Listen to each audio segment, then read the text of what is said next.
Everyone, I hope आप सभी लोग बहुत अच्छे होंगे। मैं आ गई हूँ आपके साथ और एक नए वीडियो के साथ। जो हमारा आज का टॉपिक है वो है स्टेम सेल कल्चर।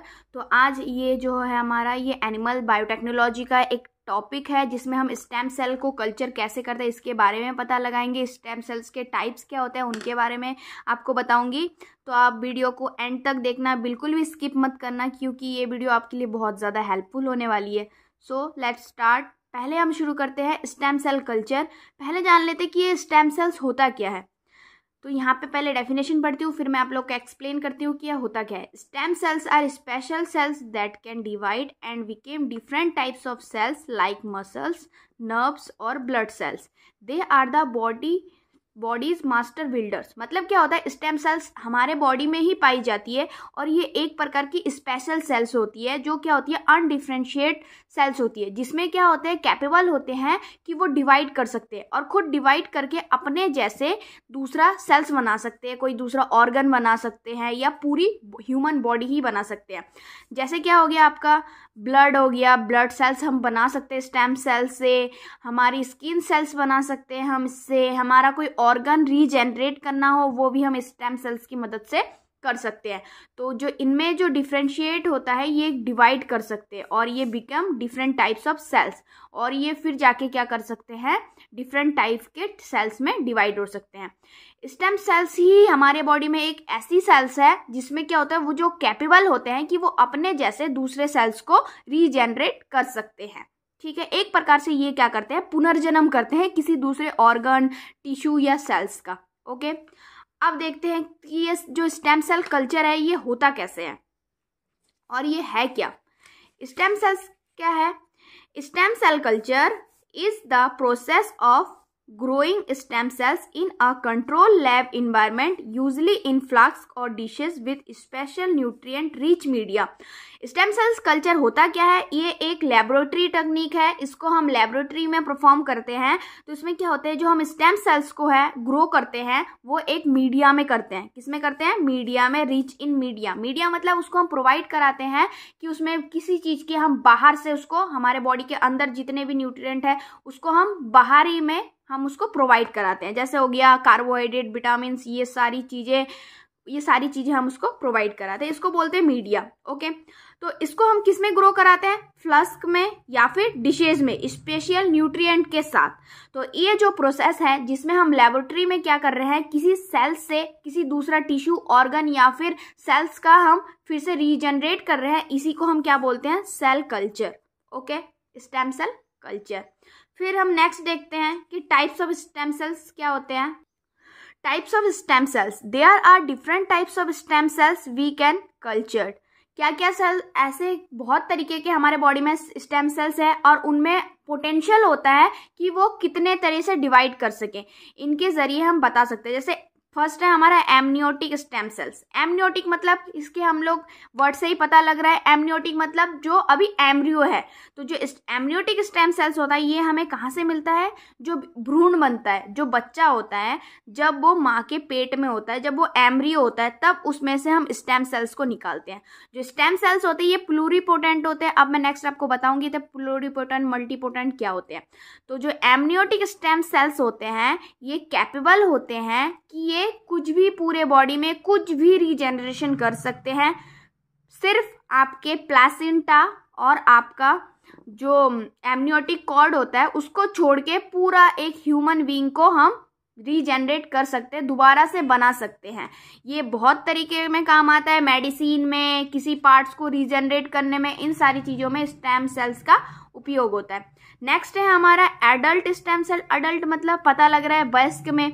जब इंसान बड़ा हो जाता है, जब वो अडल्ट हो जाता है तो उसमें से स्टेम सेल्स को निकाला जाता है और वो क्या होते हैं, मल्टीपोटेंट होते हैं। ऐसे सेल्स क्या होते हैं, मल्टीपोटेंट, मतलब ये ग्रो करेंगे तो ये एक से ज़्यादा बहुत तरीके के सेल्स में डिवाइड हो सकते हैं। जैसे मसल सेल्स हो गया आपका, ब्लड सेल्स हो गया आपका, उसके बाद जाके कोई आपको ऑर्गन हो गया। इन सारी चीज़ में किसका प्रयोग होता है? हमारा अडल्ट स्टेम सेल्स।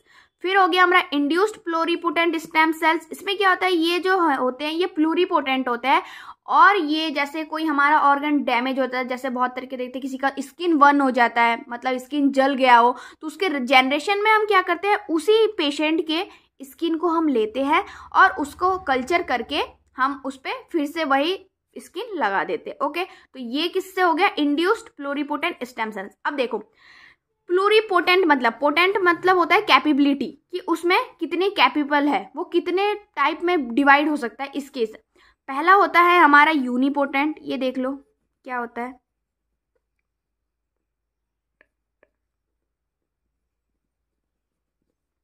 फिर होता है आपका unipotent, multipotent,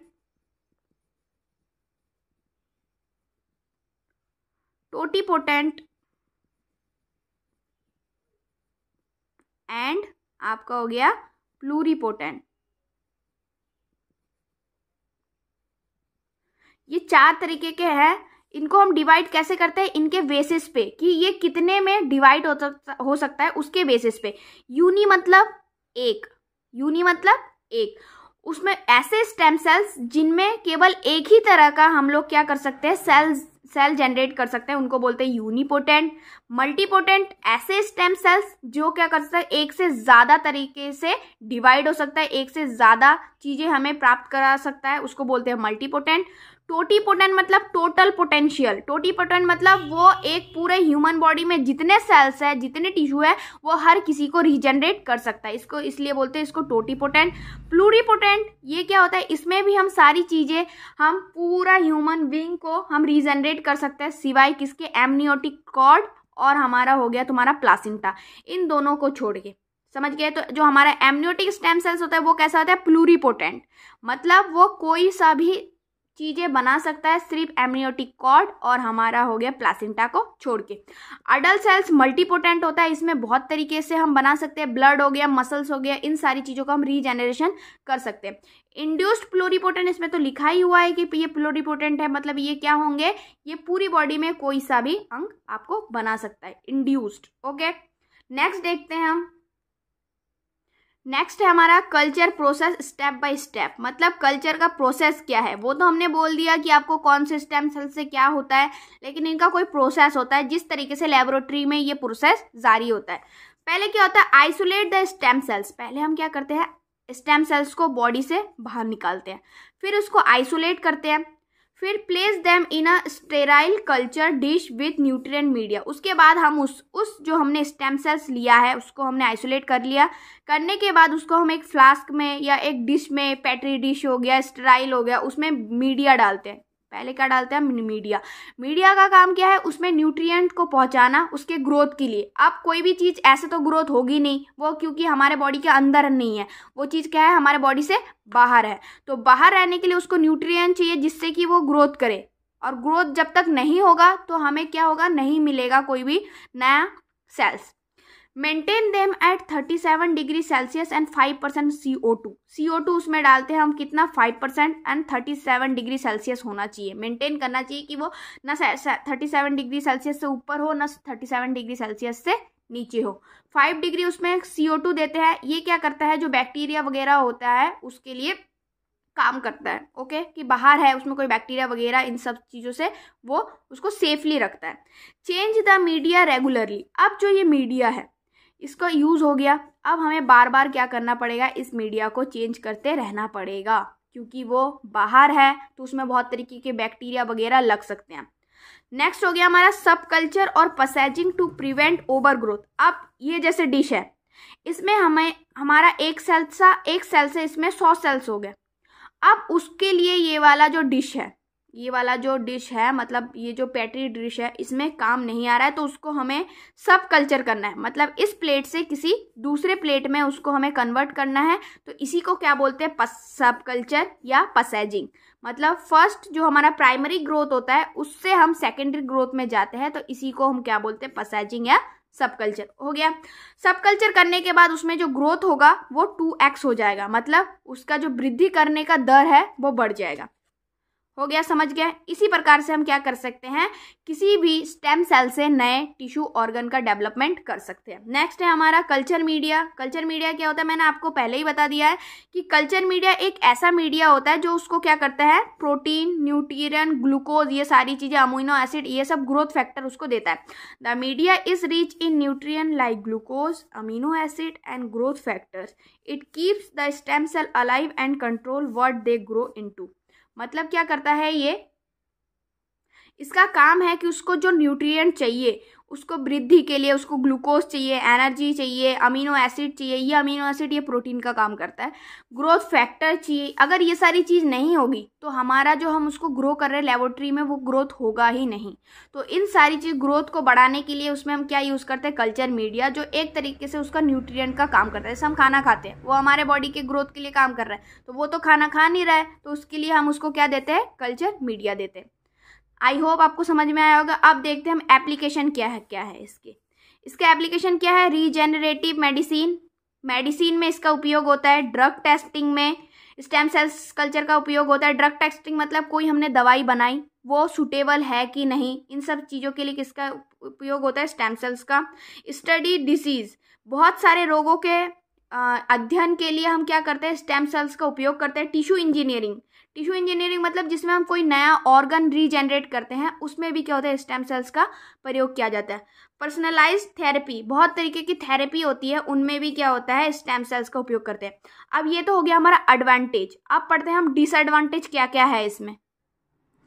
challenges in stem cells culture, contamination, जो हम लोग क्या करते हैं, जो स्टेम सेल कल्चर हैं उसमें कॉन्टामिनेशन मतलब उसमें जीवाणु विषाणु या फिर वो खराब होने का बहुत ज़्यादा चांसेस रहते हैं, क्योंकि वो हमारे बॉडी से बाहर लेबोरेटरी में है, उसमें कोई बैक्टीरिया आ जाए, कोई फंगल इन्फेक्शन मतलब फंगल चीज़ें आ जाए, ये सारी चीज़ें आ सकती है। जेनेटिक म्यूटेशन ओवर टाइम, क्या हो सकता है, क्या पता उसमें जेनेटिक ड्रिफ्ट आ जाए, उसमें म्यूटेशन आ जाए, उसमें जेनेटिक जो वो है उसमें चेंजेस आ जाए। Ethical concern specially with embryonic stem cells, ethical मतलब इसमें क्या हो रहा है, कुछ ऐसी नया ही चीज़ बन जाए, हम कुछ बनाने कुछ जो और जा रहे हैं, हमारा बन कुछ और जा रहा है, जो हमारे एथिक्स के बिल्कुल बाहर है। ये हो गया हमारे चैलेंजेस, ये सारी चीज़ें हमें ध्यान में रखना चाहिए। फ्यूचर क्या है इस चीज़ का, in the future stem cell culture could help us grow new organ, treat untreatable disease and even reverse ageing. ये क्या कर सकता है फ्यूचर में, ये हमारे लिए बहुत ज़्यादा उपयोगी हो सकता है। ये हमें क्या दिला सकता है, हेल्प कर सकता है न्यू ऑर्गन जनरेट करने के लिए। किसी जैसे हम लोगों का अभी किसी का हार्ट फेल हो जाता है तो अधिकतर हम मशीन्स का प्रयोग करते हैं, मशीन लगा देते हैं हार्ट में जब बल्ब होता है, तो कुछ टाइम बाद हमें ये देखने मिलेगा कि हम हार्ट जो है उसी को रीजनरेट कर सकते हैं उसके स्टेम सेल से। ओके, उसके बाद बहुत सारे ऐसे रोग होते हैं जो ट्रीटमेंट से ठीक नहीं होते हैं, उनको भी हम क्या कर सकते हैं, स्टेम सेल्स की मदद से ठीक कर सकते हैं। रिवर्स एजिंग मतलब कोई इंसान बुढ़ापा ही ना आए, उसको बुढ़ापा ही ना आए, स्टेम सेल्स की मदद से हम ये भी कर सकते हैं। ये सारी चीज़ें थी आज के वीडियो में। मैंने आपको पूरा स्टेम सेल्स का पूरा डिटेल में आपको बता दिया है कि स्टेम सेल्स क्या होते हैं, स्टेम सेल कल्चर क्या होता है, स्टेम सेल्स कल्चर के स्टेप्स क्या होते हैं, मैंने आपको सब बता दिया। पैसेजिंग क्या होता है, आपका सब कल्चर क्या होता है, कल्चर मीडिया क्या होता है, चैलेंजेस बता दिए, एप्लीकेशन बता दिया। इससे ज़्यादा शायद ही कुछ होता होगा। अगर आपका ये भी 10 नंबर के क्वेश्चन में भी आता है तो आप इतना लिख दोगे तो ये आपको पक्का, आपको 10 नंबर आपके पूरे पक्के हैं। आई होप आज का वीडियो आप लोगों को बहुत अच्छा लगा होगा। अगर अच्छा लगा हो तो लाइक कमेंट करना मत भूलना, और नेक्स्ट वीडियो में कौन से टॉपिक पे बनाऊँ वो भी आप लोग कमेंट करके मेरे को बता सकते हैं, मैं उस टॉपिक में आपके लिए वीडियो बनाऊँगी। Thank you so much for watching. Keep supporting.